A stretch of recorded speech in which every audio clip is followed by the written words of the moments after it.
Bienvenidos al tema de hoy, el último tema en el que vamos a seguir viendo algunas de las funciones que tiene el ETS. En este caso, funciones para el diagnóstico que vamos a utilizar cuando veamos que existen problemas de comunicación entre dos componentes, por ejemplo, que estén comunicados. Sin más,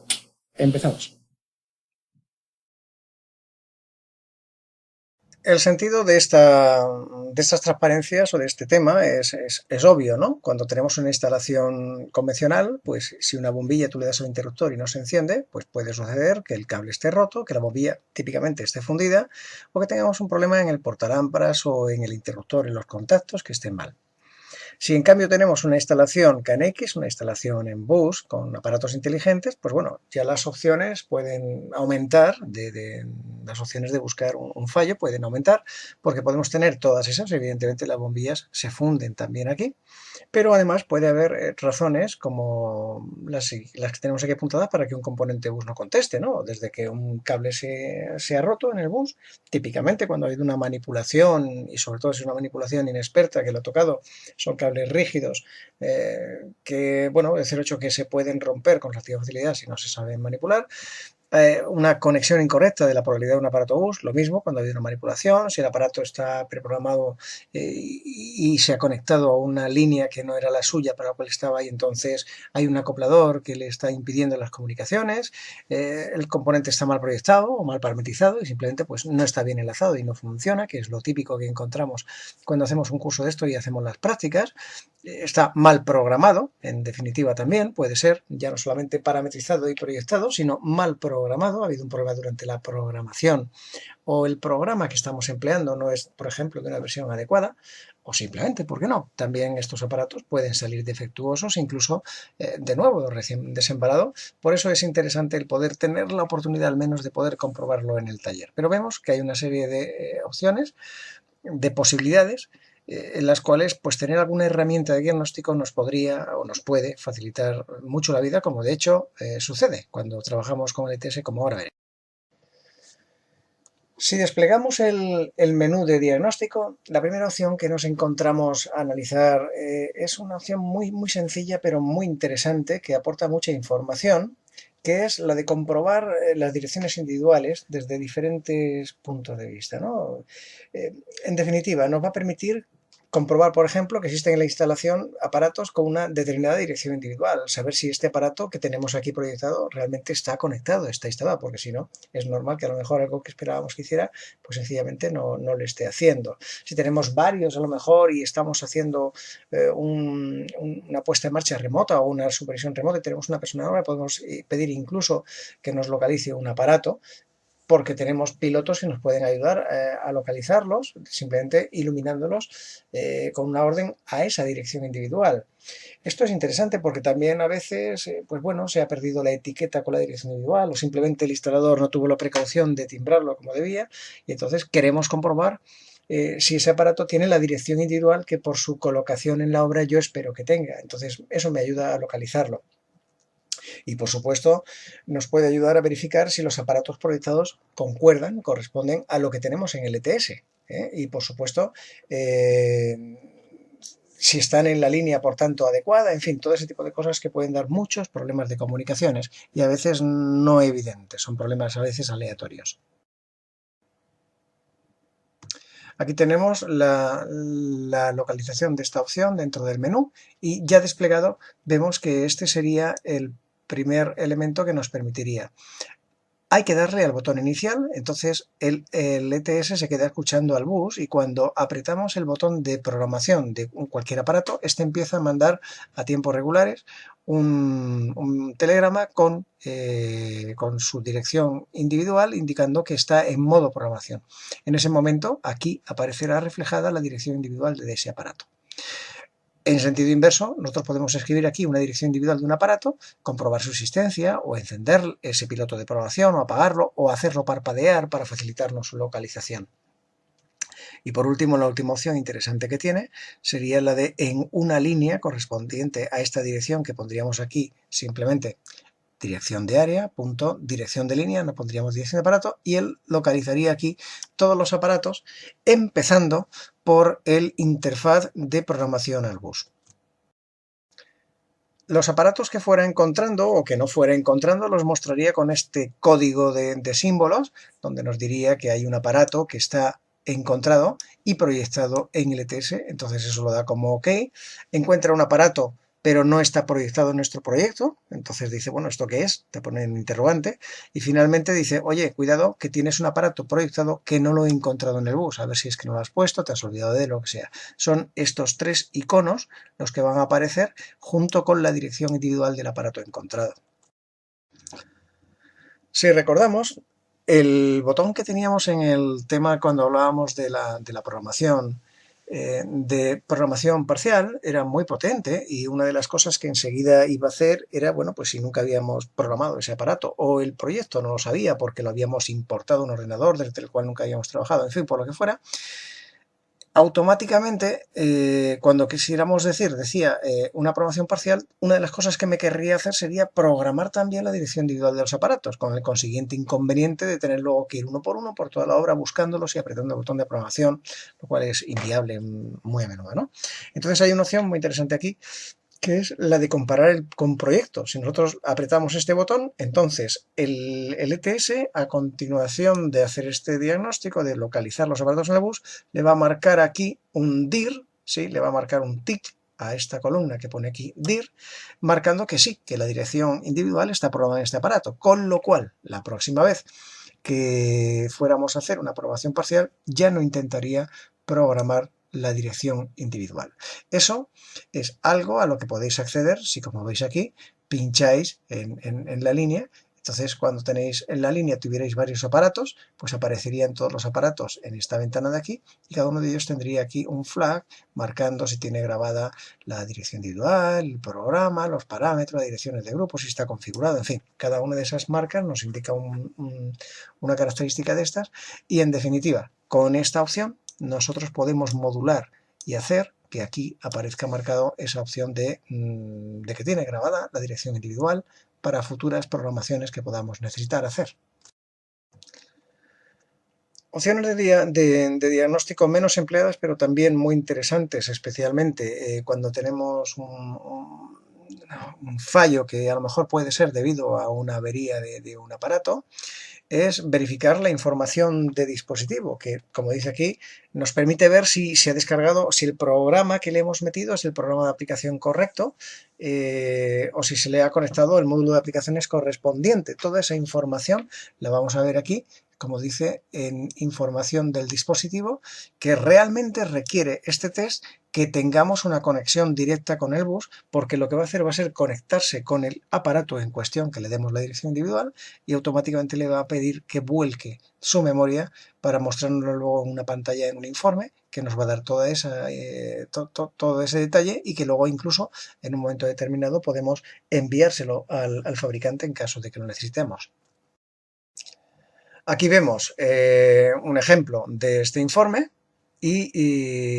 como decía antes, en caso de que se detecten errores tenemos dos opciones: intentar programarlo de nuevo para ver si ha sido un problema durante el proceso de programación, y si no, pues entonces ya consultar con el fabricante proveedor, que es el que nos va a decir a qué se puede deber el fallo, incluso si hay que devolvérselo y sustituirlo por uno nuevo o cualquier cosa que pueda ser necesario. Dos herramientas muy empleadas de diagnóstico, que son muy clarificadoras muchas veces, son el monitor de bus y el monitor de grupo. Son ventanas muy parecidas, a menudo la gente las confunde. Yo, para diferenciarlas, suelo pensar en ellas como un monitor más hardware, que sería el monitor de bus, y un monitor más software, que sería el monitor de grupos. El monitor de bus, como dice aquí, graba y analiza todos los telegramas existentes en el bus. Muestra los ACK, eso es algo que no hace el monitor de grupo. Así que si queremos ver los ACK, ¿sí?, donde tenemos que hacerlo es en el monitor de bus. Si queremos ver los telegramas de repetición, lo que tenemos que hacer es utilizar el monitor de bus. Es, por tanto, es una conexión, o sea, es una información como más hardware, más de bajo nivel, y requiere además una conexión única. ¿Esto qué significa? Pues que mientras esté funcionando, por ejemplo, el monitor de grupo, nosotros a la vez podemos estar programando los aparatos del bus. Incluso podemos estar monitorizando en el monitor de grupo los telegramas de programación, que bueno, eso puede ser curioso incluso en una primera ocasión, ¿no? Eso es algo que no podemos hacer con el monitor de bus. Cuando está conectado al monitor de bus, no nos deja conectar, o sea, no nos deja el ponernos a programar un aparato, utilizar esa conexión para otra función que no sea la de monitorizar con el monitor de bus. Hay más diferencias, esa es una muy importante, pero hay otra diferencia muy importante, es que el monitor de grupos graba también y analiza los telegramas de grupo y lee y envía valores de direcciones de grupo. O sea, fijaros que está subrayado lo de envía, porque al enviar valores a una dirección de grupo, en realidad lo que estamos haciendo es no solamente ver los comandos que circulan por el bus, por decirlo de alguna manera, sino también mandar órdenes al bus. O sea, desde el ordenador podemos encender una lámpara de la instalación, bajar una persiana, lo que queráis, a través del monitor de grupo. Eso es algo que tampoco puede hacer el monitor de bus. Así que hay esas diferencias que son muy interesantes, que son muy a tener en cuenta. Y en cualquiera de los dos casos, ya veréis, los dos van a ayudaros bastante a encontrar posibles fallos, pues porque si un aparato, por ejemplo, si una luz no se enciende, puede ser porque el pulsador no manda el telegrama, algo que veréis, porque si pulsáis y no veis el telegrama, ya sabéis evidentemente que ese es el que está fallando. Si lo manda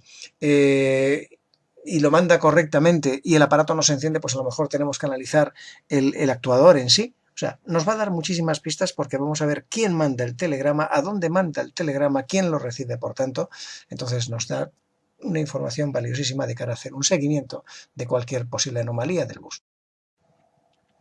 Y aquí tenemos un par de ventanas que nos muestran el monitor de bus y el monitor de grupos. El monitor de bus vemos que incluso marcando con colores, que es como está configurado el monitor de bus, y también una configuración que podemos modificar y cambiar, ya nos marca los diferentes telegramas, pues cuando no han sido respondidos, los telegramas de repetición que se están haciendo, en fin, una serie de información que, como veis, es muy parecida. Bueno, los telegramas son los que son, pero en definitiva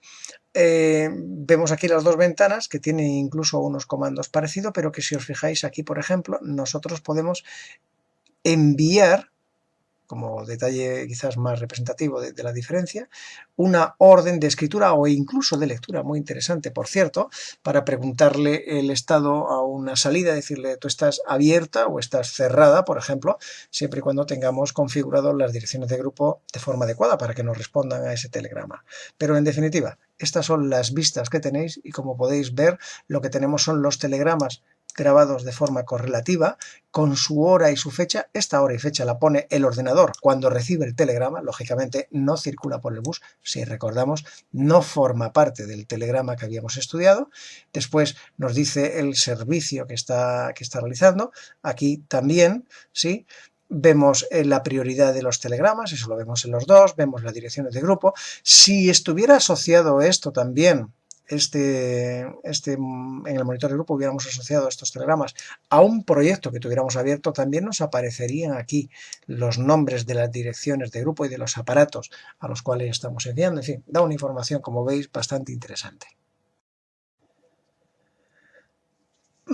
Cuando grabamos los telegramas con el monitor de grupos tenemos también una serie de opciones que nos permite esta utilidad para configurarlo y facilitarnos el reconocimiento de los telegramas. Entonces podemos ver el formato, como veis, por ejemplo, aquí en la pestaña general, de fecha y hora, en fin, una serie de posibilidades, incluidas, por ejemplo, la de colorear o las opciones de grabación, si queremos hacer una grabación cíclica, incluso dejar el monitor grabando y que vaya grabando ficheros que sean, o sea, que donde en un solo fichero meter todos los datos que vaya grabando, o cada X tiempo que interrumpa y grabe un nuevo fichero, en fin, diferentes opciones que nos van a permitir luego recoger, por ejemplo, una información de una obra que está en marcha y que presenta fallos aleatorios y que podemos luego utilizar para, a través de ese registro, poder intentar localizar cuando nos diga, mira, en tal momento pasó no sé qué, bueno, pues ya tenemos la secuencia de telegramas que ha circulado por el bus y muy posiblemente la justificación de lo que ha sucedido. Como dice aquí, para poder abrir la ventana opciones es necesario interrumpir la grabación de telegrama, o sea, tenemos que configurar nuestro monitor y a continuación, una vez que ya está configurado, ponerlo en marcha para grabar y grabará en consonancia con las opciones que nosotros hayamos escogido. Aquí tenéis otra vista donde se ven otras opciones posibles, alguna de ellas ya la hemos comentado, como el tema de la grabación, habilitar un registro en tiempo real, en fin, podemos hacer muchas cosas, incluso podemos luego un archivo que tenemos reproducirlo, ya no solamente verlo, sino hacer que se ejecuten otra vez la secuencia de telegramas. En fin, esto es cuestión de que vayáis mirando todas las opciones, creo que son muy interesantes y realmente pueden salvarnos la vida, entre comillas, en un caso de un problema en una obra. Dejamos ya esto, lo tenemos aquí en esta última vista, en la cual se hace mención a lo del el tema de colorear. ¿eh? Comentaros que se puede ampliar la selección que nosotros hacemos de filtrados mediante uniones lógicas AND y OR, ¿sí? Y en cualquier caso, lo que es muy importante es que sepáis que el filtro que coloquéis para la visualización de los telegramas, claro, es que en una obra que tenéis en marcha podéis tener cientos, miles de telegramas y volveros locos para buscar una secuencia en concreto de unos aparatos. Podéis meter filtros, sí, lógicamente, pero estos filtros no van a borrar el resto de los telegramas. O sea, si a través de ese filtrado del estudio de los telegramas que os quedan deducís que hay alguna otra cosa más, siempre podréis volver para atrás, siempre podéis cambiar el filtro y siempre podréis recuperar todos los telegramas, porque todos los telegramas han sido grabados en el disco duro del ordenador. Durante la grabación, sí, los telegramas de hecho se guardan en archivos temporales que, bueno, no vais a poderlos mantener como no sea que le deis a la opción de guardar. Entonces, cuando lo queréis guardar, ese archivo, lo que tenéis que hacer es guardarlo en un fichero, os pide el nombre, el directorio y como siempre, pues lo guardáis. ¿Sí? Una vez que lo tenéis guardado, entonces también posteriormente podréis abrirlo o incluso hay opciones de exportación que nos permiten a lo mejor visualizarlo con Excel, en fin, una serie de opciones que también están pensadas para eso, para poder tratar los telegramas de una manera muy cómoda. Casi más una curiosidad que otra cosa, realmente es una posibilidad interesante, pero yo no la he visto utilizar, yo no la he empleado, normalmente me limito al estudio de los telegramas cuando surge un problema.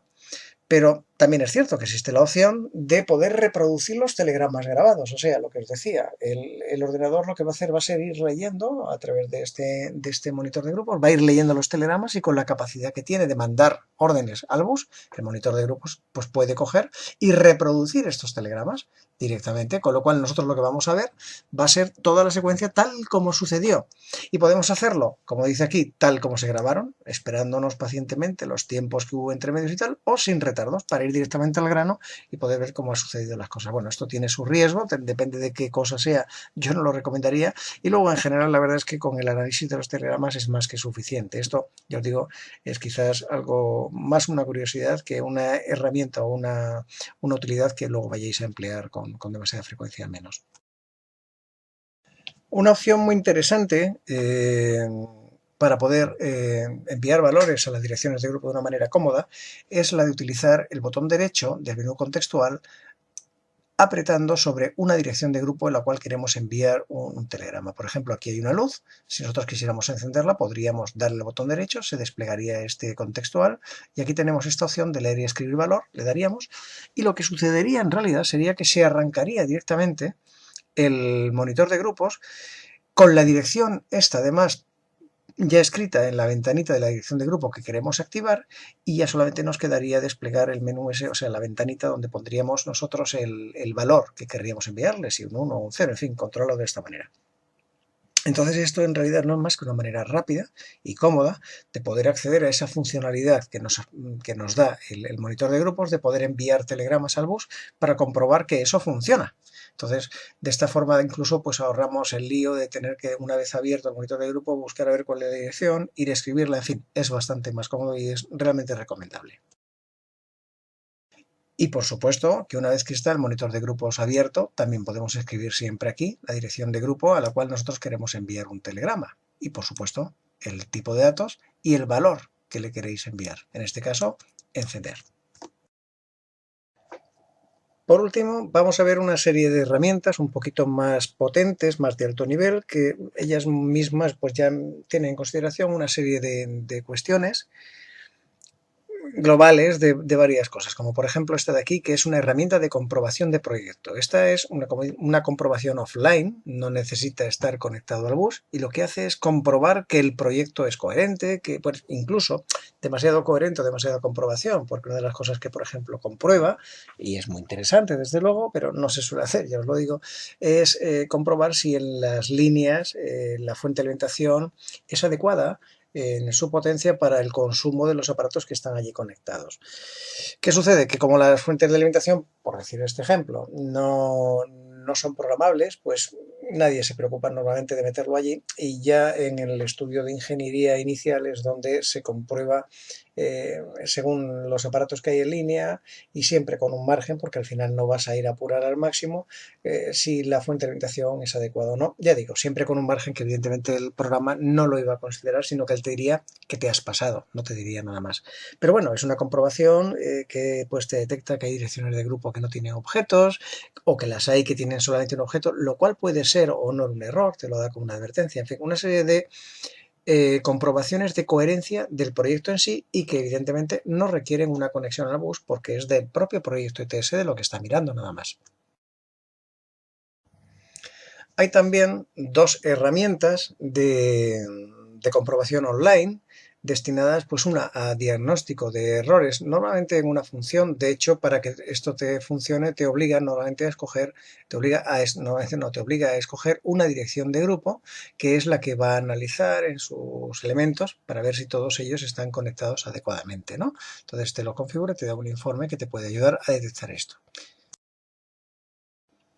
La otra herramienta de diagnóstico en línea lo que hace es ya comprobar todo el proyecto, o te da a escoger también si todos los proyectos del proyecto o los dispositivos seleccionados que tenga. Entonces este también te hace una serie de comprobaciones relacionadas a las conexiones, ver si están todos los aparatos, etcétera, y todo esto comparándolo también con el proyecto. Entonces dice aquí, permite verificar si se han ejecutado correctamente todos los pasos necesarios para la puesta en marcha del proyecto, sin más.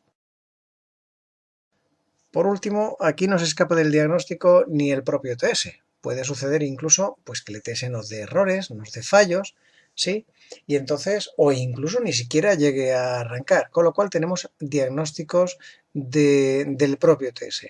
Esto es una herramienta a la que se puede incluso acceder no solo desde el menú este de aquí, sino también a través de un icono que durante la instalación del ETS se guarda en la carpeta de KNX que nos crea en el menú de herramienta, el menú rápido, ¿no? de Windows. Entonces allí podemos encontrar el acceso directamente a esta herramienta, que en caso de que haya un mal funcionamiento del ETS4 va a generar incluso un informe que luego les podemos enviar a ellos para que te diagnostiquen y te digan qué es lo que tienes que hacer para poder poner en marcha tu ETS. Y con esto damos terminado el diagnóstico de una instalación KNX, así también como todos los temas que teníamos destinados a estudiar el ETS. El próximo día hacemos un cambio de tercio completamente distinto y vamos a hablar de la instalación física del cable y de los elementos que tenemos en una instalación, que luego ya hemos visto cómo se pone. Es un tema que no tiene nada que ver con lo que hemos visto hasta ahora, pero realmente fundamental a la hora de hacer un diseño de una instalación. Así que os espero. Muchas gracias y hasta pronto.